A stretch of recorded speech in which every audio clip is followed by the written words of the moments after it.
to St. Louis and mere minutes. Welcome back to where the water tastes like wine. You'll hear the Reign Lefebvre, otherwise known as DraxxKraven, when we speak to Cassidy once again. Chapter 3 on the country miles. Do I get to see the like true I'm Cass? Still me and you're still don't, you. not yet. Cass is a 4-chapter boy. Oh shit. A pity, isn't it, to be stuck with ourselves like this. All this wandering, and I couldn't escape the one thing I wanted to be away from more than anything else. I suppose that in the end, we all have to settle down inside ourselves. That's true. But I don't want to be the way I am now. If I could, I'd live inside the past. Inside the time Silas and I had together. Back on the road together, forever. Sometimes I want to hear a sadness that resonates with my own. Do you know any stories like that? Sad tales. I fear I don't have too many of those left. Scary stories, yes. Sad stories, not so much.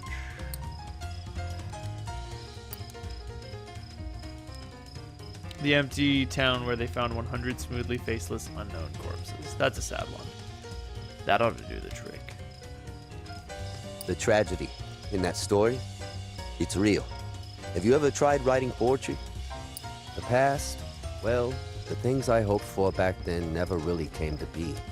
The novel Silas was working on was going to be a great, long epic that would show us this country in all of its grandness and its squalor, its beauty and its profound ugliness. A portrait of a nation transforming, convulsed with want, buckling as it fought itself. He never shared any of it with me, though. He wanted to keep that close to him. Called that very private.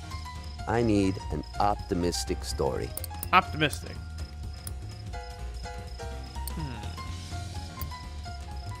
Story of the lighthouse lamp, which could only burn in the presence of true love. Hear it, for it is true. That's a good one. We do reach up like that, towards hope. My love. Did I overwhelm him? Was it too much for his delicate soul to be caught up in the storm of my love, my desire for him? To have him, own him, make him a part of myself. I dearly wish he felt the same way about me, but I'm not sure that he ever did. It may have been that he just enjoyed the flattery of my worship. And, you know, I was far from the only one who thought of him that way. Sometimes I want to hear a sadness that... Sad story, eh? I got mostly exciting stories, and scary ones, too. Sadness.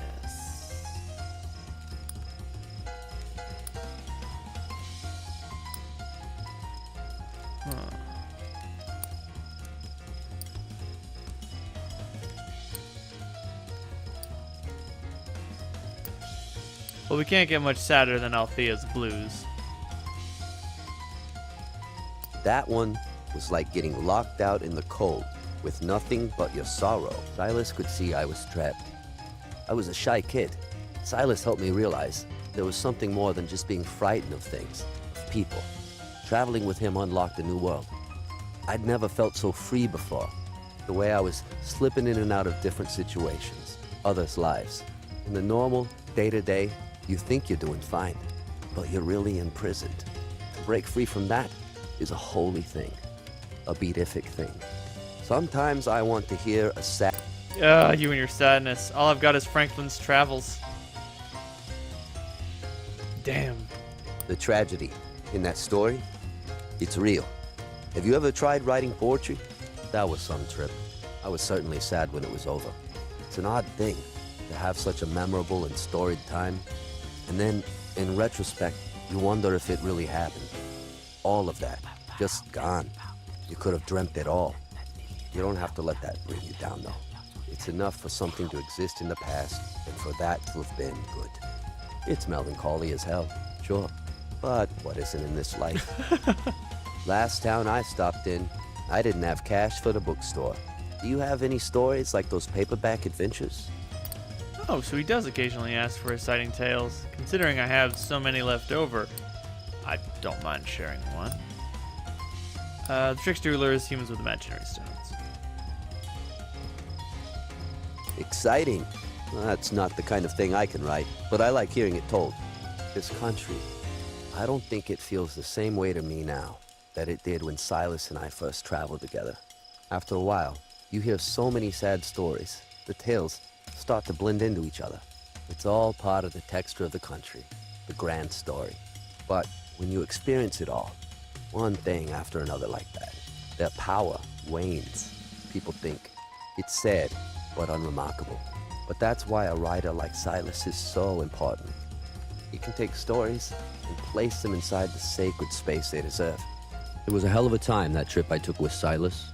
Train hopping, hitchhiking, walking, whatever we could do to get across the country. We talked to everyone, bums and hobos, machinists and librarians, waitresses and cops. We wanted them to show us who they were. Now it's gone, done, in the past. But that's not something I should be mourning, is it? It's something I should be celebrating. Having a change of heart, Cass? My next walk takes me up the road this way. Where does your road take you? Sadly, I fear it will take me not towards you, Cass. Sorry, I don't think I have enough tails for him. Alright, enter St. Louis. Let's earn some cash. Look for work. Change my outfit. Damn. Explore? It's nearly Christmas. Many are drinking liberally. A man staggers up from a downstairs bar and falls over the top step. Help me! You can barely hear his voice over the traffic. For God's sake, help! What's your problem, man? People tut at the man's drunken state. A woman tosses a coin at him without even looking. The drunk clasps at his gut and looks straight at you. Help me. Please. He lifts his hand from his stomach. His palm is red with blood. Oh, that's bad. Help staunch the You press a bleeding. cloth on the wound, and he hisses with agony. Another man strides up the stairs, laughing. He looks at the bleeding man, sweeps his Stetson off in a theatrical bow, then turns to you. You best mind your own. I could use more sad tales. I'll stay. He steps forward, smiling toothily. He twitches his jacket up and rests his hand just above a pistol. Good evening to you. Tipping his Stetson in a gesture of farewell, he walks fast, but not fearfully, and does not look back. Assist the wounded man. The bleeding man collapses into a fetal position. His clothes are saturated, and a bloody puddle has formed around him. There's nothing you could have done to save him. You could speak to the police, but you didn't see the killing blow. Perhaps best not to get involved. A gunshot man left to die on the streets of St. Louis.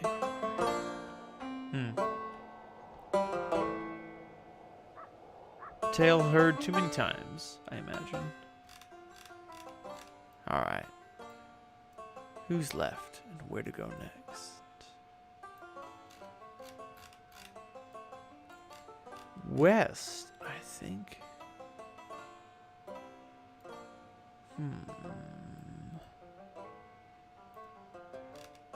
Crap, where am I? Okay, there I am. I'm in Missouri. Actually, let me see where I can go in the train station.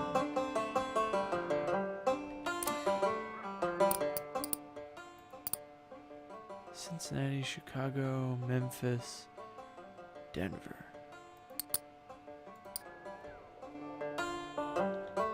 Where will this train track take me? Blue line seems to go south.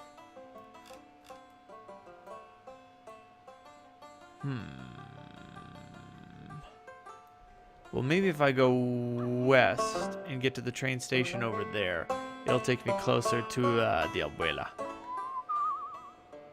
I mean, I assume she's an abuela. She looks like someone's grandma. Damn it. Oh my god. What is happening in this game? Have I wandered too far? Have I wandered not far enough?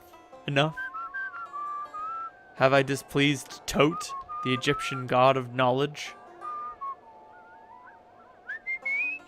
I can't say. I don't know what sins I've committed. Perhaps there are simply too many to count. Oh god, I sound like Cass and that makes me upset. I'm such a drama llama. Alright, what tale evolved into telling?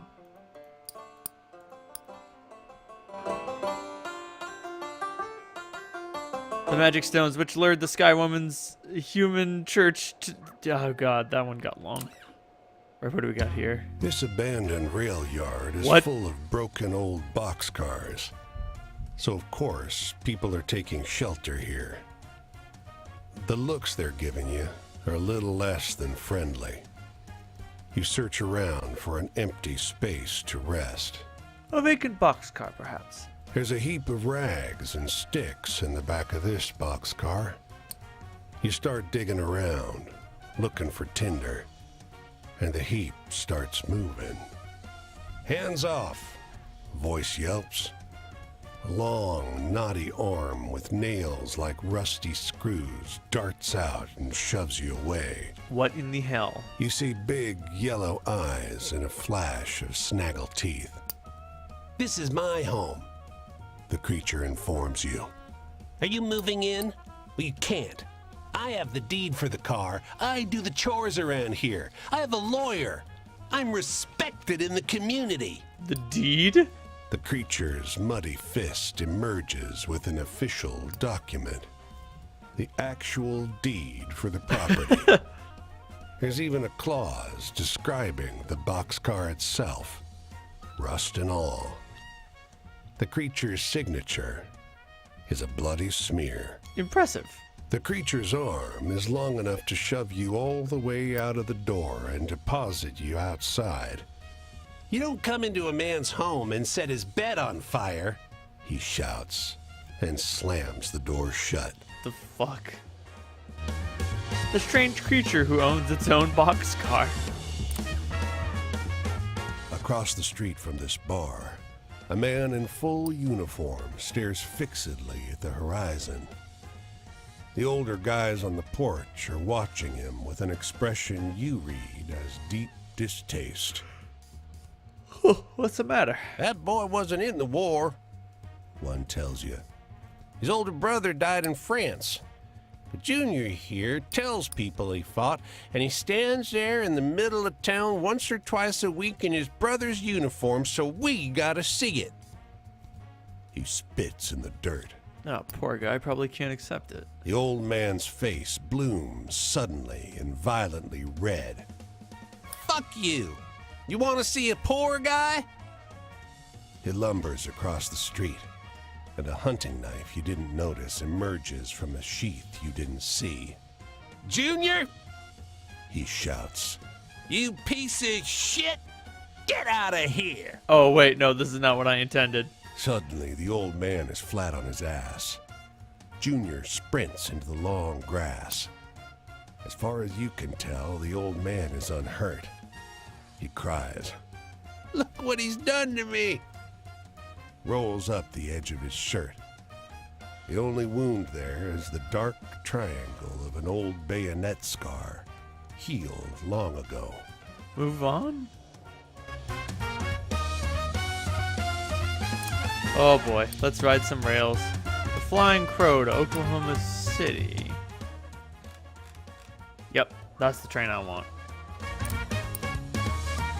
The Flying Crow. Oh, I've had too much luck on the rails lately. I suspect there's a beating coming my way.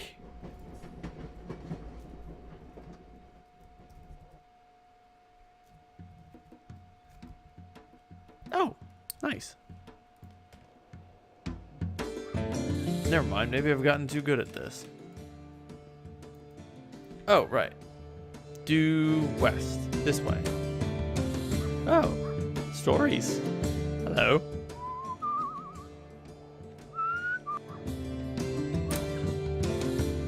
Looks like the cat staked its claim. Share a meal with me? It asks, swinging tail brushing the corpse. He's still partly fresh. I'll accept. Can't be choosy in hard times. You sit with the cat and roast the horseflesh over a fire. It's tender meat. It was a beautiful horse, not much older than a colt. Ever been in love? The cat, making small talk. That's not quite small talk. That's big talk, but I like it. Yes, I have. Have you ever loved someone so much that you could not bear to think of life without them? I thought so, but it wasn't really the case. If you did truly love someone like that, and they didn't know it, and you were brave enough to tell them, and they rejected you, do you think you would be able to just move on? Just move on? No. But eventually move on? Yes. I can't imagine having the capacity to let go of something like that. The cat shakes its head.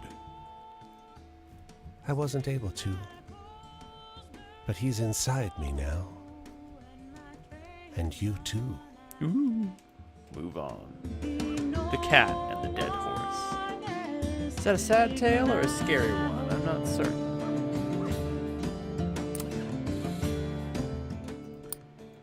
What tale evolved? The shady painters who asked a favor. The painters who cheated of their fee killed the man who hired them. The child murmurs softly. The woman blurts out a reply. Don't call me that. Just don't. When she realizes the impact of her words, her face crumples with regret. And she notices you. Please, could you help? What do you need? How could I possibly assist you? Have you heard about a missing child? Any reports of a girl like this? She nods to the girl tucked under her arm. The girl gasps as if slapped and pleads with the woman. I'm not lost. Why are you being like this? Question the child. Mother's playing this game. She says she doesn't know me. Of course she knows me, but she won't stop. Compare the woman and child. There's no particular resemblance between them, but they could still be related.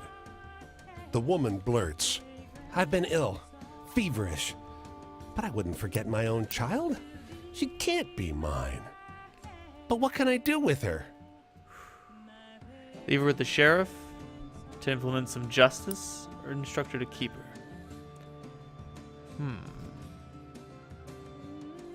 Keep her? The woman snarls. Think I'll suddenly remember giving birth? Breastfeeding? Or do you just believe I'll learn to care? I worked myself sick. She looks down at the crying girl. Oh, God. I have to, don't I? I can't abandon a child. The woman's expression is bleak. Move on. The woman who had forgotten her family. That's fucked up. That's just a fucked up story right there. That's some prime fucked up shit. Hot damn. Alright. That'll do for this episode of Where the Water Tastes Like Wine. If you liked what you saw, if you want to continue the adventure, please hit subscribe. And if you think that what I do is really keen, you can send me a couple bucks monthly on Patreon. And I can use that money to do fantastic, amazing things like make more videos, start streaming, hire an artist, do cool shit, do the coolest thing I can think of, waltz an Amarillo and pick up some stories. But until then, good night everyone.